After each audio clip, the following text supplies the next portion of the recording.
out to the luau at the end of the month, and he was so excited, he jumped out of the chair and started crying. I think it was like a over-emotion he didn't know he was going to have. So he's a girl maker, 3 girls, so he was excited the last chance was a boy. Okay, so on with our program. Today we're going to have the Richland County SRT unit, which is the Special Response Team, and a little bit about just their history. Lieutenant Uzell is going to go into some of their history. But in the 1980s, the team was made up of 18 members. Sheriff Lott was one of those team members. And back then it was known as the SWAT team. And in 1989, it changed its name from SWAT to SRT. In the 90s, the team grew from 8 members to 14, all being sworn deputies. And from 99 to 2007, the SRT added teams within the unit to make it a multiple team unit within one unit, which comprised of the underwater dive team, the EOD bomb team, and the incident command unit. Then in 2007 to present, now there's 30 sworn deputies on the team, 10 non-sworn medics on the team, and we have currently 11 teams that comprise the SRT. Our speaker today, Lieutenant Ricky Uzell, started his career in 1986, where he worked with the Department of Public Safety until '88. Then he joined his current home at RCSD as a field training officer and was assigned as a resident deputy from 90 to 93 in the Eastover, Gadsden, Hopkins area. From 93 to 97, he worked on a suppression team that focused on prostitution, drugs, and combating high crime. He served a 2-year period at the courthouse from 97 to 98, and then was placed as a training officer from 98 to 2012 in the training division. In 2012, Lieutenant Uzell was assigned as a permanent SRT commander and assists with Homeland Security. He has 18 years experience on SRT. 10 of that, he was assigned as an entry team and also as the sniper unit.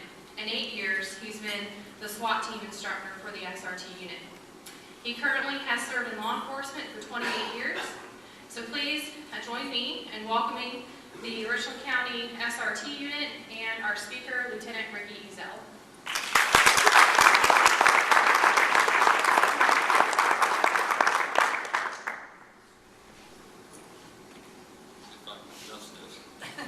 I'm a little bit taller. I'd just like to start off by saying the Richland County Sheriff's Department Special Response Team, I'd like to say thank you for allowing us to come in and share some information about the team with you today as a guest speaker. So we thank you for that. When Amanda and I first spoke about the team and about possibly coming here and doing something, we discussed a little bit about the layout of the team and so forth. So we felt like kind of what we want to share with you today is how the team's comprised, the type of call-outs that we go out on.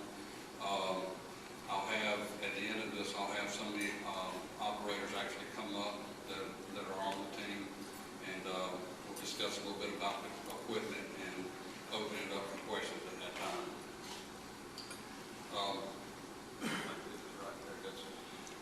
If you look at the mission statement for the Special Response Team at the Sheriff's Office, it's to provide protection and safety for innocent civilians and law enforcement personnel while reducing the possibility of injury or death during those keywords, high-risk instances. When you look at, when we talk about the deputies that work the road, they don't get the same training to the extent of what the SRT members get. They don't get it as often, and they're not equipped as what you'll see the operators that are within the team as far as equipment goes. So we're out there, and again, those keywords are high-risk situations. We'll get in and talk a little bit about some of those, just to give you some examples of some things that we may respond to. You look at hostage situations, any type of hostage situation. I'd like to add to that let's say we had a hostage situation and the deputies responded. They're trained up, on how to set up a perimeter and so forth around the crisis site and try to maintain it. As a last resort, they would not want to go in and try to defuse that situation. There are a lot of other facets within the department that we could use, negotiations and so forth. And again, looking at the special response team as a last resort of having to go in that type of situation. Any type of barricaded subjects, high-risk search warrants or arrest warrants, we'll look at that.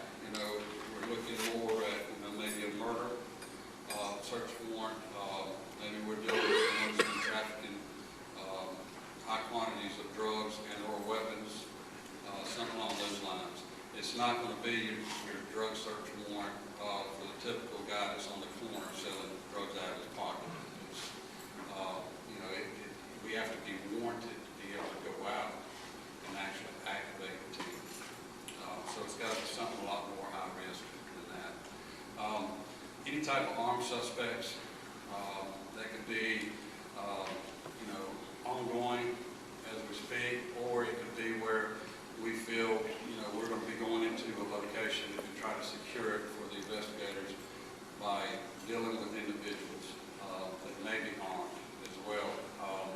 Any type of sniper situation, any type of anti-terrorism events that may occur, any type of active shooter situation. When we look at active shooters, we look at that a little bit differently. It's going to be your first responders that are going to end that, we hope. Those first 10 minutes are critical. It's going to take us a little bit more time to get a team together and actually go in. But what I do like that we're able to do is, as first responders showing up, it could be any one of these guys that are assigned to the team, and they've got additional equipment within their vehicles. It's not all stored on one truck, and we just pull that truck out and have an operation. So we do have a lot of tools out there that we can use for those type of situations.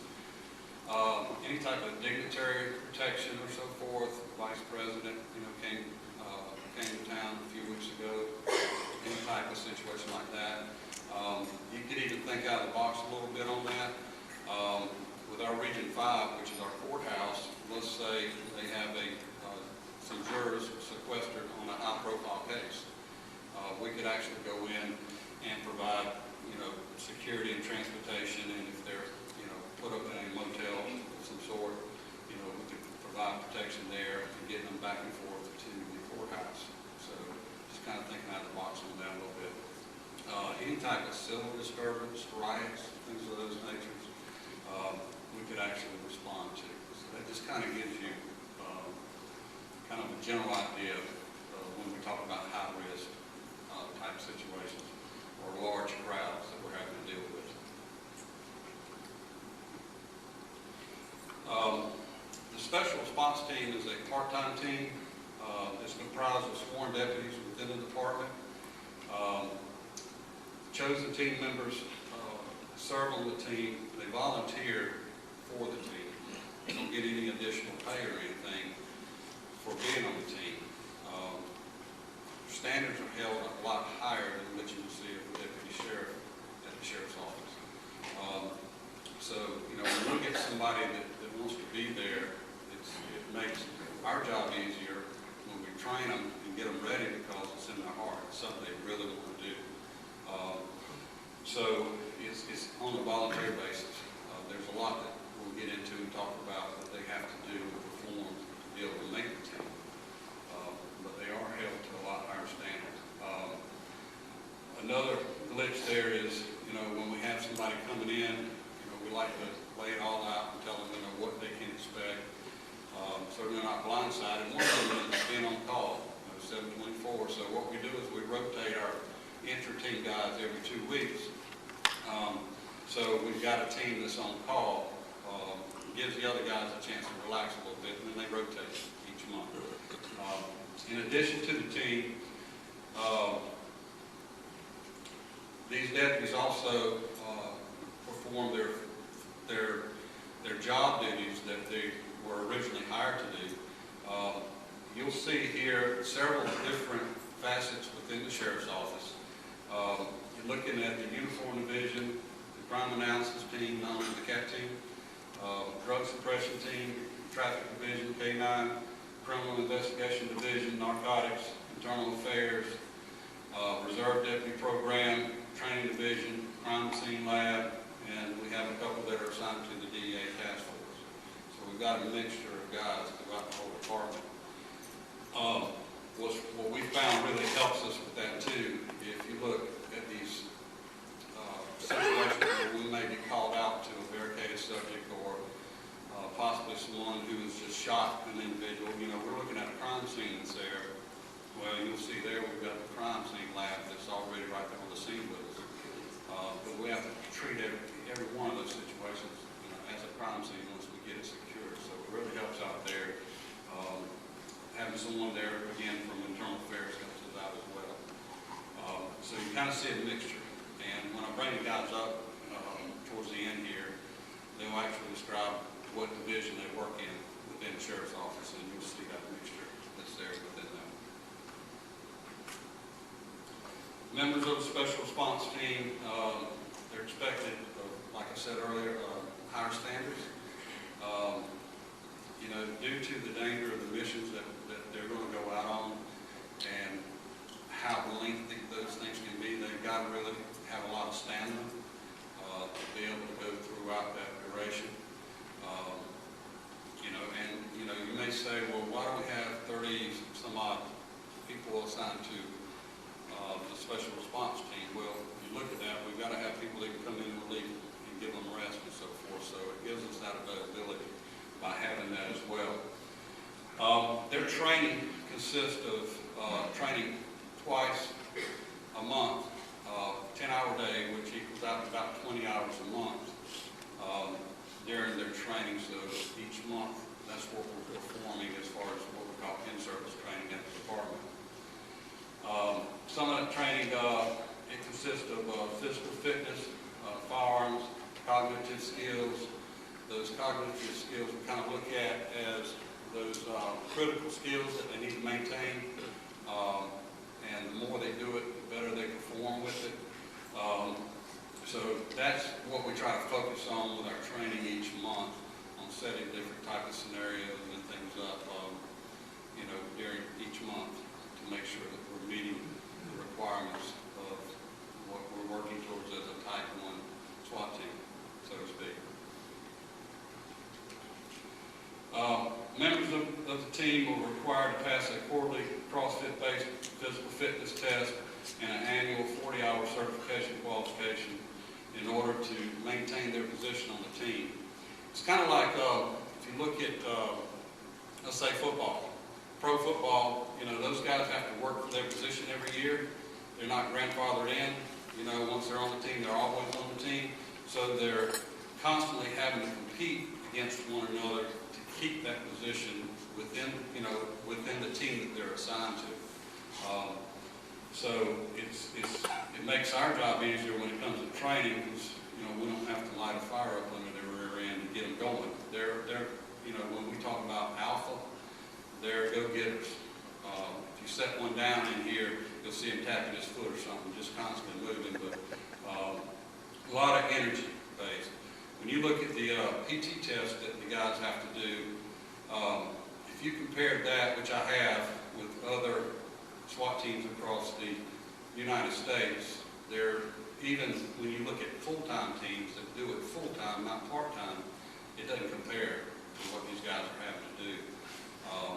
As part of the physical fitness, where like our deputies at the department, they go through an in-service physical fitness test that they have to perform and pass. That's done once a year, so it's annually. These guys have to do it every quarter.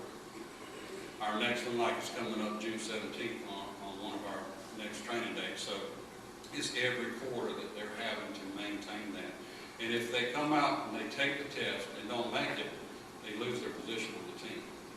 So they're having to stay in that top-notch physical fitness state at all times. When a spot becomes vacant within the team, we put out an announcement that's departmental-wide for the deputies that may want to, you know, possibly try out for the team. Once we get the information from them, we have what's called, you know, the application, special response team application. It's got a slew of questions on there. We then do an internal investigation on them, just kind of looking at what's their work ethic. You know, what are they about? When you look at 700 some odd personnel there, it's hard to know everybody and keep track of what everybody's doing. So we just start looking into that, talking to supervisors, other deputies that they work alongside on the road, and just get a good feel for, you know, who that person is, and make sure, you know, still in that good standing with the department as well. They get through that, then we will actually go ahead and give them the information towards their tryouts, which I'll get into in a second, and they'll actually come out and try out for the team in itself. The tryouts are, it's one day, it runs about 12 hours, and, you know, those guys know to, you know, bring a bag lunch, because they're eating, usually while they're moving from one spot to another. Very intense that day. What we try to do is look at them and see if we can break them, see where their breaking point's going to be. We look at physical fitness, their firearms, decision making. They pretty much got to be a problem solver as well, because everything that we run into is a problem, and you have to be able to solve that. You can draw it up all day long on the board, but that doesn't mean that's the way it's going to go. So when they run up to these problems, it's going to change things, and they have to be able to do that on the cuff as they're going, and it's very dynamic. All of those are, you know, we expose them to high levels of stress, very high levels of stress, and seeing how they're going to handle it, and if they're going to break. We have, during the tryouts, we have those 5 areas that we're looking at, and let's say, usually we'll start off in the morning time with the CrossFit physical fitness test, and that will weed out a good bit of it. Believe it or not, it will make you or break you. And so during each stage within that 12 hours, they have to pass each stage to continue on to the next. We had, a couple of years ago, I think we held tryouts. We had about 3 or 4 positions open. We had 18 guys put in for the team. This year, we only had 4 put out for the team. And, you know, I kind of stood back and was trying to figure out, you know, why don't we have more people? And then it hit me, you know, well, it's the standards. They know it's not a free T-shirt anymore. You've got to come earn it to be on the team. So we saw less actually coming out. But we did get a good bit of guys out of that group that actually made it. Once they complete the physical portions of the tryouts during that 12-hour day, then we'll bring them back for an oral board that's usually set up with team leaders within the team, and we, you know, throw a lot of questions, try to get to know them a little bit better, see what they're about, and then from there we'll make our selection between that and the oral board, and then we'll forward that up to the sheriff for his final approval on the candidates that we feel like, you know, are worthy of making the team. So that's forwarded up. Once we get that back, we will then set them up for a basic 40-hour SWAT school. You know, when you look at SWAT, can anybody tell me what that stands for?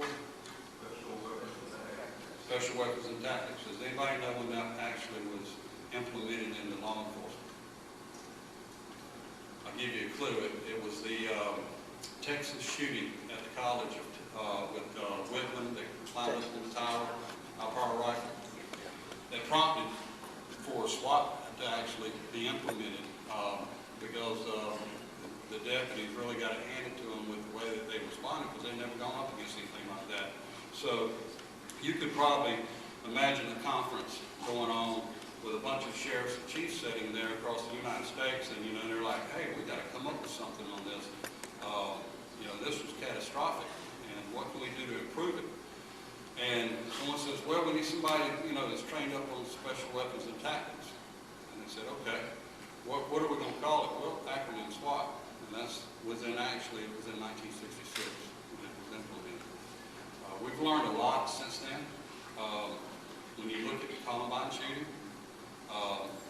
what went down there, it was, you know, maintaining the perimeter and then call SWAT and let them go in and handle it.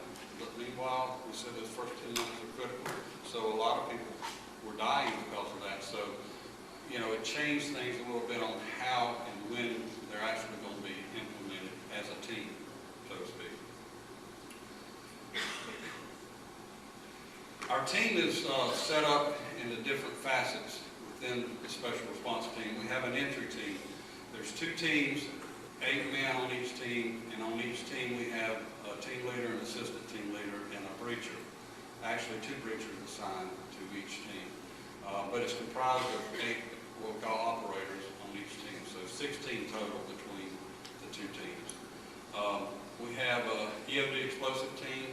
We're doing some type of maybe explosive breaching, or we're having to deal with explosives. Then, you know, we do have 2 operators, 1 on each entry team that can deal with those type of things for us while we continue on. They also help us with breaching, you know, when we're going up against something that is fortified. Have a lot of bars and things we have to get past. Those 2 guys are also on the EOD team, which their job set is a lot different from what they're going to actually do with us within the team. We have a sniper team, observer team. There's 8 operators within that team. When they deploy in teams of 2. So you have an observer and a sniper, and then they're cross-trained to do both within it. One thing that a lot of people don't realize, you know, when we talk about a sniper, you know, what kind of comes to mind when you think about the training? Well, they do a lot of shooting. If you actually look at how we train, 90% of what they're going to do is what we call field craft. The other 10% is shooting. They're either born with it and they're really good shots. You know, we do a lot during training to make that even better. But when you look at how those guys can be used, you know, let's say we get a call from narcotics and they say, hey, we need a guy, we need somebody to sit on this for, you know, 24 hours and give us some information.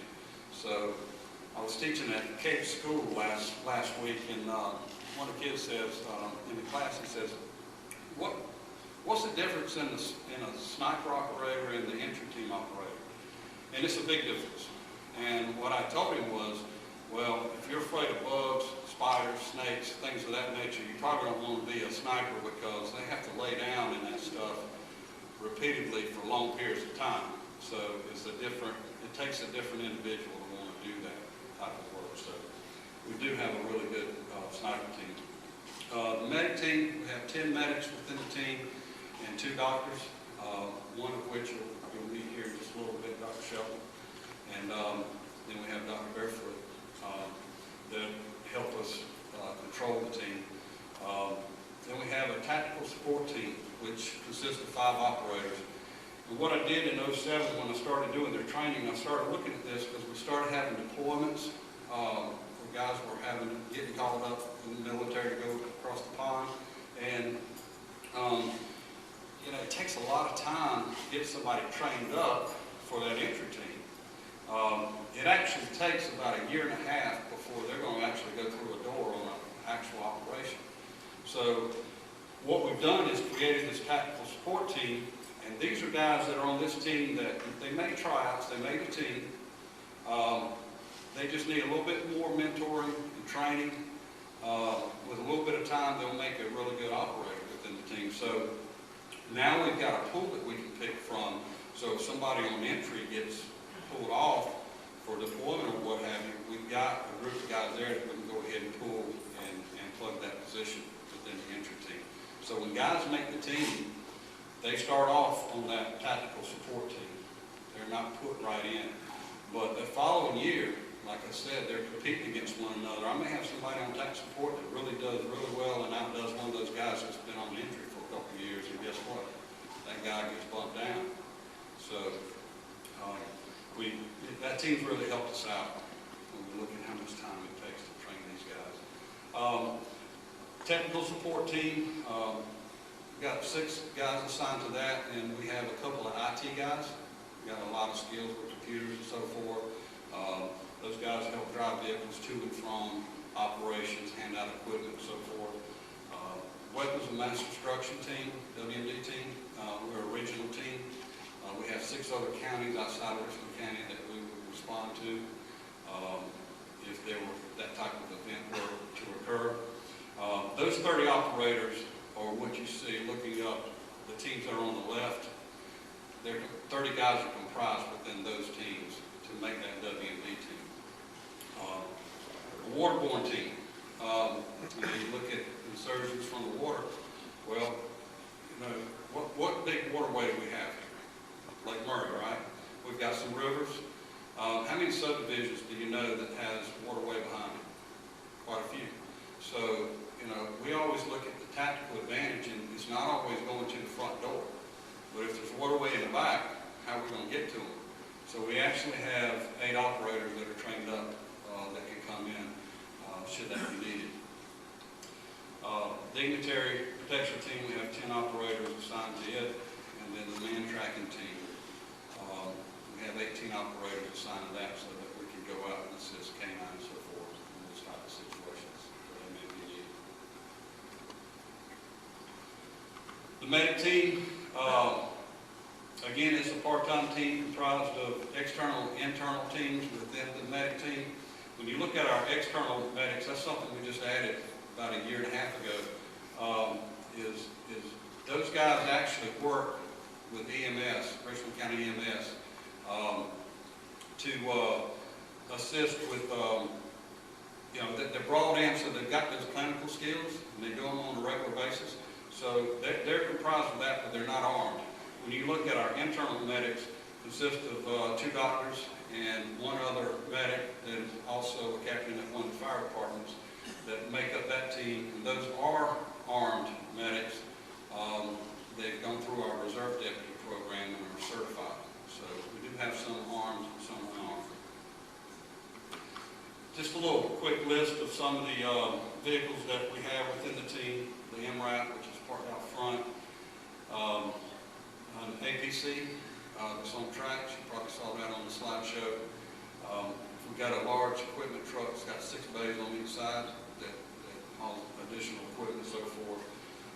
Some undercover vans within the department that we can use. SUVs within the department, depending on where they work, if it's investigations, training division, what have you. 4-wheelers, and then we've got a 6-wheeler if it's needed. We have an incident command unit truck that would go out on call-out operations with us. QE helicopter that we've had for a couple of years now, which will help, especially if we've got to go to one of those counties that are outside with the WMD, and we can get guys there a lot quicker. And then we have some small dinghy boats and so forth that we could use if it were needed for water insertion. What's that? What do you use it for? It's an armored vehicle. If we're going in on an operation where we got potential getting shot at, it gives them that armor protection. It also transports the team.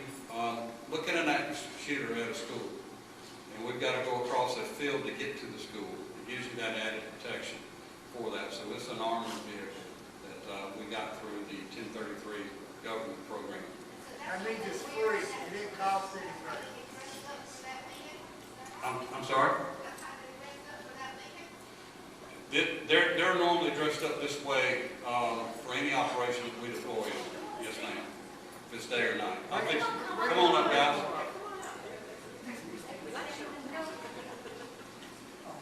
This is Amanda Swat. Is that your protection, Amanda? Yeah, what I'm going to do is let each one of them real quickly tell you who they are, what they do within the department, and then I'll open it up, and they'll tell you about some of the equipment real quick, and then I'll open it up to questions for any of them that you may have. Go ahead, Mike. I'm Michael Pritchard. I'm also the captain of our training division. I've been on the SWAT team going on 19 years. I am currently the tactical support commander of that team. The weapon I have in my hand is a P90 submachine gun. Sheriff Lott purchased this weapon for our department many years ago. It could think back when that bank robbery happened in Los Angeles, and the officers couldn't take the bad guys down because they was covered with armored vests and stuff like that, and the weapons they had with them at that time wasn't taking these guys down. This weapon can do that, all right? It also has, this is the makeup of the barrel, okay? You see that little short thing on the end? That is the barrel. So if you put your hand up there like most of us is used to firing long rifles, it's going to be self-correcting, all right? But this is the silencer. You attach this onto the weapon with a subsonic round, all you hear is the bolt go forward. It sounds like a whisper. All right? We also carry a 50-round mag with this type of weapon. It carries armor-piercing, tracer, incendiary, and subsonic. Any questions from me? What caliber? Good afternoon. My name is Corporal Dominic Pagano. Full-time assigned to the actual training division. I work under Captain Pridgett. I'm the assistant SWAT commander or SRT commander for our team. My primary role is also as a SWAT/SRT instructor. Some of the weapon systems that we have here, obviously we'll start off with our night vision goggles. These are PVS-14s. This is one of the newest in technologies.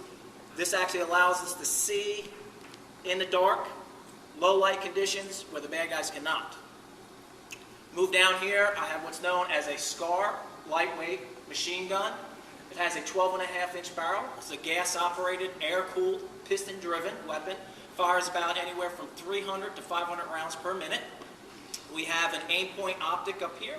And on the front, we have something called the D-Ball Pack 2. It has a laser illuminator, and then it actually has an IR illuminator that we can work with our night vision goggles. So the bad guy won't be able to see us, but we can still pick up targets at nighttime. Thank you.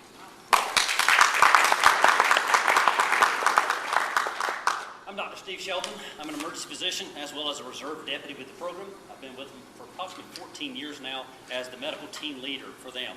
I don't get the cool guns and things. I've got the basic stuff here. I and the medics are trained to use any of these weapons that are available, but the most important piece of equipment for me is right here. This is a North American Rescue piece of equipment designed to treat the most common battle injuries or the tactical injuries out there. So our medics are trained, they move in with the teams, they know how to treat casualties quickly, make sure we can get them out of the hot zone into an area we can provide more efficient care to them, and then off to regular EMS.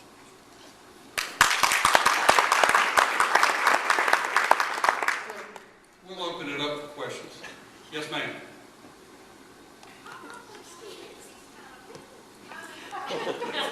Hey, you need to get out. Times are changing.